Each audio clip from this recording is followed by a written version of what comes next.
ไฟแรงที่สัญญาไว้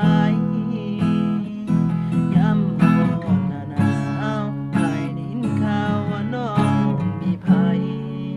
นั่งกอดกันในรถคันใหญ่หอมแก้มกันไป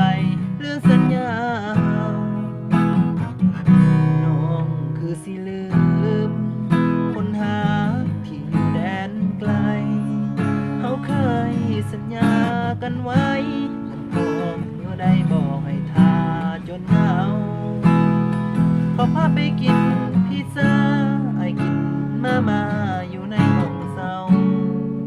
จิบปวดแทนอตัวเราไอ้เศร้าไอ้ไม่มีเธอก็สั่งหัวมันทออกหักสมีบ่ตายถ้าบ่หักอายให้เจ้าไปบ่ต้องมาเจอรักแท้สัวคราวอายสิจำสิบ่ขอเจอสิผ่านมาที่ถือว่าละเมอเพ้อรักคนที่บ่หาเขาต่อนนี้ไปความรักของเราก็จบแค่นี้ก็ขอให้น้องโชคดีขอให้มีความสุขกับเขาอย่าห่วงทางนี้อายแล้วอายก็คือแฟนเก่าเจ็บเธอนี้มีแต่ความเมากินเหล้าให้ลืมคนใจดำ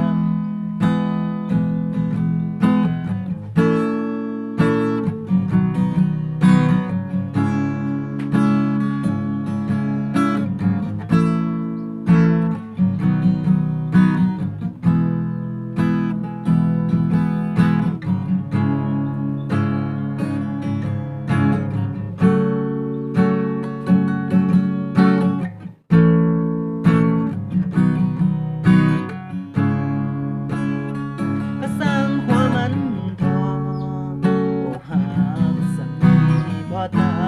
ยถ้าบ่รักอายให้เจ้าไปบ่ต้องมาเจอรักแท้สู่คราว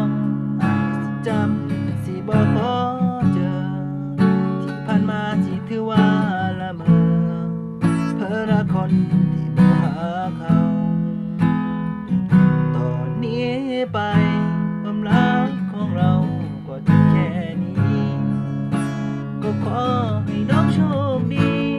ขอให้มีความสุขกับเขาอย่าห่วงทางนี้อายแล้วอายก็คือแฟนเก่าเจ็บเธอนี้มีแต่ความเมากินเหล้าให้ลืมคนใจด